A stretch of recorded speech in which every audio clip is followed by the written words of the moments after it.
जो हमारी other next book है वो है हमारी कंपनी। उस कंपनी के अंदर आपको पता है कि आपका जो सिलेबस है बहुत लिमिटेड हो गया है, जिसके अंदर आप क्या पढ़ेंगे, issue of shares, issue of debentures. अगर मैं बात करूं कंपनी की, कंपनी के अंदर इशू ऑफ शेयर्स के अंदर, इशू ऑफ शेयर्स के अंदर क्या इंपॉर्टेंट है। अगर मैं सबसे पहले इंपॉर्टेंट की बात करता हूं तो आपके पास जितने भी फोर फीचर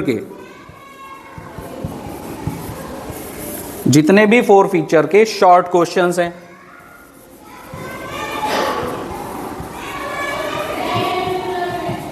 उन्हें आप तैयार करें। अगर आप फोर फीचर के शॉर्ट क्वेश्चंस जो हैं, आपकी जो प्रिस्क्राइब बुक है उसके अंदर आई थिंक क्वेश्चन नंबर 55 से लेके 67-75 तक जो बीच में शॉर्ट क्वेश्चन है, जो 3 नंबरों का कॉम्बिनेशन आता है, जिसमें हम फोर फीचर की एंट्री बनाते हैं, रीइश्यू की एंट्री बनाते हैं और ट्रांसफर टू कैपिटल रिजर्व की जो एंट्री बनाते हैं हम लोग, वो क्वेश्चंस आपको प्रैक्टिस करने हैं। अगर मैं प्रैक्टिस की बात करूं, अगर इसके बाद अगर मैं बात करता हूं, इसमें से फुल फ्लेज क्वेश्चन आपके पास जो बनता है, उसमें बच्चों के पास एक चॉइस मिल जाती है कि या तो वो करेंगे सबसे पहले कॉल्स इन एरियर वाला क्वेश्चन, या फिर वो करें, तैयारी जो करनी है उनको, कॉल्स इन एरियर और फुल फ्लेज प्रोराटा। ये जो प्रोराटा है, इसका फुल फ्लेज क्वेश्चन जो कि हम लोगों ने कई बार प्रैक्टिस किया हुआ है, तो अगर आप कॉल्स इन एरियर के टॉपिक को समझ जाते हैं तो आप इजीली प्रोराटा को कर पाएंगे। इन दोनों को आप तैयार करें। अगर मैं बात करूं 3 मार्क्स के क्वेश्चन में, जो अभी मैं डिबेंचर में भी डिस्कस करने वाला हूं, इसमें सबसे इंपॉर्टेंट टॉपिक जो सारे बच्चों को करना है, चाहे वो इशू ऑफ शेयर्स हो, चाहे वो इशू ऑफ डिबेंचर की टर्म हो, ध्यान रखिएगा, वो है आपका कंसिडरेशन अदर देन कैश। ये वाला जो टॉपिक है ये आपको जरूर पढ़ना है, क्योंकि आपको पता है कि ये इशू ऑफ शेयर्स में भी है और ये आपका इशू ऑफ डिबेंचर में भी है। तो आपको कंसिडरेशन अदर देन कैश का टॉपिक आपको जरूर पढ़ना है। अगर आप कॉल्स इन एरियर को अच्छे से पढ़ लेते हैं और प्रोराटा का एक टर्म सीख लेते हैं तो आप इजीली क्वेश्चन को अटेम्प्ट कर पाएंगे। यहाँ पर मैं एक बात बोलना चाहता हूँ उन बच्चों के लिए जो कंपनी से डरे हुए हैं कि कंपनी टफ है, तो मैं उनको ये बात कहूँगा कि आप एक काम करें, आप सिर्फ क्वेश्चन का फॉर्मेशन करना सीखें कि हमें क्वेश्चन को कैसे फ्रेम करना है। क्वेश्चन का फ्रेम करेंगे तो आप इजीली इन दोनों में से भी डेफिनेटली मार्क्स उठा पाएंगे। और कहते हैं ना, लास्ट मिनट की तैयारी की बात करें तो लास्ट मिनट की तैयारी के लिए तो बेटा ये है आपके लिए, आपको करना क्या है कि आपको फोर फीचर ऑफ शेयर्स वाले 3 नंबर वाले क्वेश्चन सारे तैयार कर लो और कंसिडरेशन अदर देन कैश का टॉपिक पूरा तैयार कर लो। Point to be noted, consideration other than cash का मतलब सिर्फ वो एसेट वाला नहीं है, प्रमोटर्स को शेयर इशू करना, डिबेंचर इशू करना, अंडर राइटर को शेयर और डिबेंचर इशू करना, ये टॉपिक भी उसके अंदर इंपॉर्टेंट होता है। देन बात करते हैं अब डिबेंचर की। ये जो हमारा इशू ऑफ डिबेंचर है, कई बच्चे बहुत परेशान हो जाते हैं कि इशू ऑफ डिबेंचर और issue of debenture on redemption purpose में कंफ्यूज हो जाते हैं। तो पॉइंट टू बी नोटेड, अगर मैं यहाँ पे थोड़ा सा रिकॉल कराऊँ तो आपको पता है डिबेंचर जो है वो 3 तरह से इशू होते हैं, issue for cash, issue for consideration other than cash और इशू ऑन कोलेटरल सिक्योरिटीज। ये 3 तरह से हमारे डिबेंचर्स इशू होते हैं। फिर कैश और कंसिडरेशन अदर देन कैश के अंदर आपको पता है कि क्या होता है, एड पर, प्रीमियम और डिस्काउंट। तो अभी एक्चुअली क्लास पढ़ाने का टाइम नहीं है, तो रिवीजन के लिए वीडियो बना रहा हूँ, तो मैं इसलिए आपको ये बता रहा था। तो आप ध्यान रखें, इशू ऑफ डिबेंचर में अगर मैं इंपॉर्टेंट टॉपिक की बात करूँ, जो पहला मैंने आपको टॉपिक बता दिया वो बता दिया मैंने आपको, कंसिडरेशन अदर देन कैश आपको जो जरूर करना है। दूसरा इसमें आपको जो जरूर करना है वो करना है issue of debenture on redemption purpose.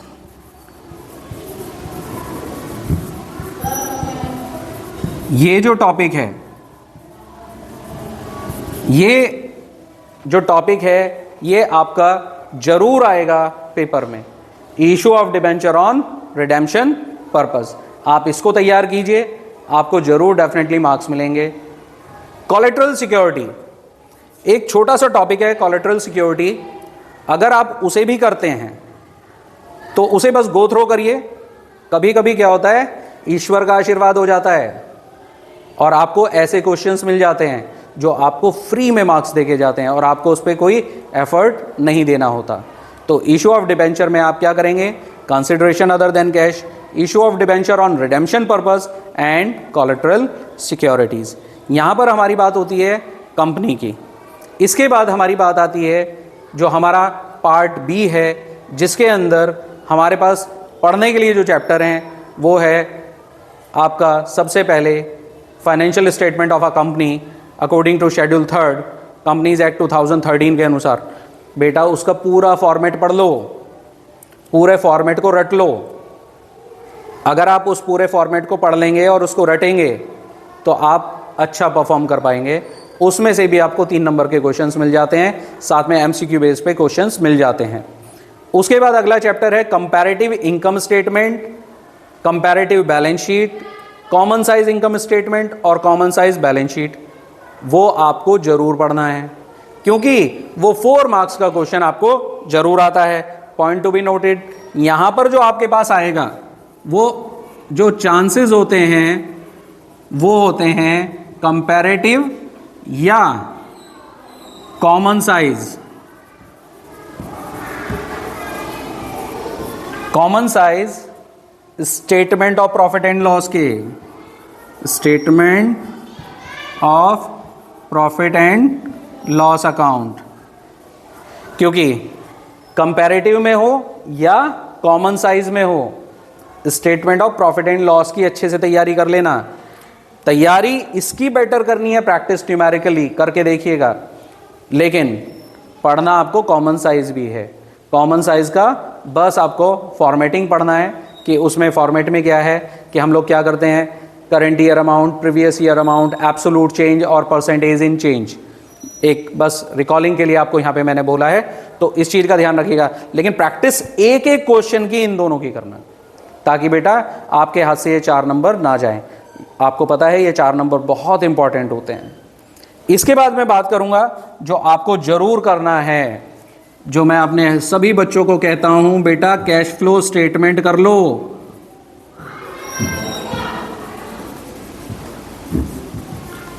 Cash flow statement जरूर पढ़ लेना। कैश फ्लो स्टेटमेंट क्या है, कैश फ्लो स्टेटमेंट, और देखो आपके लिए तो बहुत अच्छा हो गया, अब इसका फुल फ्लैज क्वेश्चन नहीं आने वाला। अब उसमें operating activity, investing activity, financing activity नहीं बनानी। अब जो आपके पास क्वेश्चन आने वाला है वो कोई भी 1 या 2 एक्टिविटीज़ को प्रिपेयर करना होगा। कैश फ्लो स्टेटमेंट में सिर्फ 2 एक्टिविटीज़ होंगी। तो कैश फ्लो स्टेटमेंट में अगर आप ऑपरेटिंग एक्टिविटी की बात करेंगे तो ऑपरेटिंग एक्टिविटी के अंदर आपको क्या करना है, उसका प्रॉपर फॉर्मेट मैंने आपको दिया हुआ है, अपनी क्लासेस में बताया हुआ है, उसको तैयार कीजिए। दूसरा, इन्वेस्टिंग एक्टिविटी बहुत आसान है, आपको सिर्फ कंसिडर करना होता है नॉन करंट एसेट को। तीसरा, फाइनेंसिंग एक्टिविटी के अंदर आपके बेसिकली 5 आइटम्स आते हैं। कौन से, equity share capital, preference share capital, उसके बाद debentures, loan, public deposit, share warrant. ये नया आइटम है शेयर वारंट, ये भी आ सकता है, एज एन शेयर की तरह होता है, आपने पढ़ा है। तो कैश फ्लो स्टेटमेंट में आपको सिर्फ 2 एक्टिविटीज़ को तैयार करना है, तो वहाँ से आप जरूर मार्क्स उठा सकते हैं। और अच्छी बात क्या है कि अब आपको पूरा फुल फ्लेज क्वेश्चंस अटेम्प्ट नहीं करना। अगर मैं बात करूँ इंपॉर्टेंट पॉइंट्स की, तो इंपॉर्टेंट पॉइंट्स क्या करना है, चाहे आप ऑपरेटिंग आए चाहे आपका इन्वेस्टिंग आए, उनके अंदर आपको 3 अकाउंट्स बनाने हैं। 3 अकाउंट्स की तैयारी करनी है।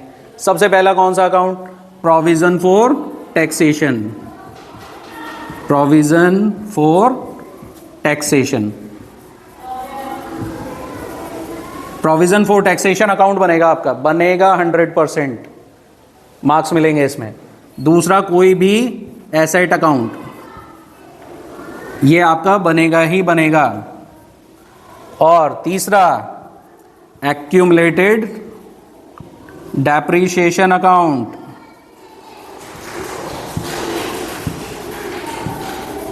अगर आप ये 3 अकाउंट्स साथ में पढ़ लें तो आप कैश फ्लो स्टेटमेंट से जरूर, अगर 6 मार्क्स का क्वेश्चन आ रहा है तो 6 नंबर में से मैं ये मानता हूं कि कोई भी बच्चा जिसने आज ये वीडियो देखी है और आज के बाद ही इनको तैयार करता है, और हमें पता है, लगता है कि 3 डेज बाद हमारा एग्जाम है, तो भी वो बच्चा इस कैश फ्लो स्टेटमेंट में से जरूर नंबर उठाएगा।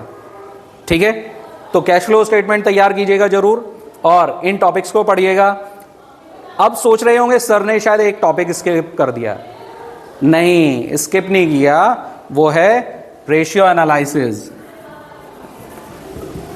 इसमें सबको वेट होगा कि सर इसमें बताओ क्या है इंपॉर्टेंट, कि रेशियो एनालिसिस में क्या पढ़ें कि 4 नंबर के लिए हमें 200 क्वेश्चन करने पड़ते हैं, 100 इलस्ट्रेशन है और 100 क्वेश्चंस हैं, और इतने सारे फॉर्मूलेस कैसे याद करें।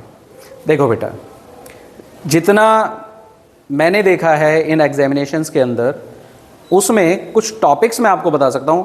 देखो, गारंटी ऑफ सक्सेस तो मेरी भी नहीं है, लेकिन आप ये जानते हैं कि कुछ टॉपिक्स हैं जो डेफिनेटली आपके बोर्ड एग्जाम्स में पूछे जाते हैं। कभी कभी जब सिंपल क्वेश्चन आता है तो आपका करंट एसेट और क्विक एसेट से रिलेटेड, यानी कि करंट रेशियो और क्विक रेशियो का कॉम्बिनेशन आता है। करंट रेशियो या क्विक रेशियो का कॉम्बिनेशन आता है। दूसरा topic ITR, inventory turnover ratio, इसे तैयार कर लीजिए। और आपको पता है ITR के रिगार्डिंग मैंने आपको बताया हुआ है कि cost of goods sold calculate करना सबसे इंपॉर्टेंट होता है, जो आज की डेट में हम लोग बोलते हैं cost of revenue from operation. तो अगर आप उसे फाइंड कर लेंगे तो उसके बाद तो आपके बहुत सारे क्वेश्चंस अपने आप ही हो जाते हैं, क्योंकि COGS फाइंड कर लेंगे और रेवेन्यू फ्रॉम ऑपरेशन फाइंड कर लेंगे तो आपका GP ratio, gross profit ratio, operating ratio, ये सारे के सारे अपने आप ही प्रैक्टिस हो जाते हैं। तो रूट पे काम करो, इस टॉपिक को करने के बाद आपका GP ratio, operating ratio, profitability ratio सारे लगभग हो जाएंगे। लेकिन फिर मैं बता रहा हूं, तो पहला टॉपिक हुआ हमारा करंट रेशियो क्विक रेशियो का कॉम्बिनेशन, दूसरा टॉपिक हुआ हमारा इन्वेंट्री टर्नओवर रेशियो का टॉपिक, और तीसरा जो है वो है आपका ROI, रिटर्न ऑन इन्वेस्टमेंट। अगर आप इन तीनों टॉपिक्स को पढ़ लें तो आपके पास चांस होगा कि आप जरूर अच्छे मार्क्स लेंगे। अभी जो मैंने सारी बातें की वो पूरी की पूरी एक समरी थी। तो पहले तो अपने मन से एक डर निकाल दो इस एग्जामिनेशन का कि कुछ ऐसा होने वाला है कि भाई मैं एग्ज़ाम अटेम्प्ट कर पाऊंगा नहीं कर पाऊंगा। सब बहुत अच्छे से करेंगे। कुछ चीज़ें आपको फोकस करनी होंगी इस एग्ज़ाम में। पहली चीज़, सबसे पहले आपको क्या करना है, जो आपको रीडिंग टाइम मिलेगा उसका बेस्ट यूटिलाइज करना है। क्वेश्चंस को रीड करो, उसको आइडेंटिफाई कीजिए। रिमेंबर, MCQ पे नहीं जाना है, MCQ पे नहीं जाना है। पता लगा जो आपने रीडिंग टाइम है उसी में पढ़ने में वेस्ट किया, नहीं, पहले अपने क्वेश्चंस को आइडेंटिफाई कीजिए। दूसरा काम जो आपको अकाउंट्स के पेपर में जरूर करना होता है, क्या करना होता है, क्वेश्चन की फ्रेमिंग करना सीखिए कि क्वेश्चन को मैंने फ्रेम कैसे करना है। जैसे मान लीजिए हम लोग बात कर रहे हैं एडमिशन, रिटायरमेंट, डेथ की, तो उसमें हमें क्या करना है कि हमें पहले क्या बनाना है, सबसे पहले रिवैल्यूएशन अकाउंट बनाना है, उसके बाद फिर हमें पार्टनर्स कैपिटल अकाउंट बनाना है, उसमें ट्रीटमेंट ऑफ गुडविल करना है, फिर एडजस्टमेंट ऑफ कैपिटल करना है, देन बैलेंस शीट बनानी है। It means the framing, question को फ्रेम करना। इसी तरह से अगर मैं कंपनी की बात करूं तो कंपनी के अंदर भी हमें क्या करना है, कंपनी के अंदर हमें ये देखना है कि भाई जो हमारा क्वेश्चन है उसमें हमें क्या करना है। सबसे पहले भाई कॉल से नैरियर हुई, उसने कॉल से नैरियर कर दी, फिर उसके बाद क्या है, उसके हमें शेयर फोरफीचर करने हैं, फोरफीचर के बाद रीइशू करने हैं, और रीइशू करने के बाद हमें ट्रांसफ़र करना है कैपिटल रिजर्व में। तो सबसे पहला काम जो है आपको क्वेश्चन की फ्रेमिंग करना भी सीखना होगा। तो मैं ये मानता हूँ कि शायद यही वीडियो आपके लिए बहुत फ्रूटफुल होगी और मेरी तरफ से ऑल द बेस्ट। अच्छे से, ध्यान से मेहनत करिए, मेहनत का रिजल्ट हमेशा अच्छा होता है। अपनी बेटर परफॉर्मेंस करिए। All the best.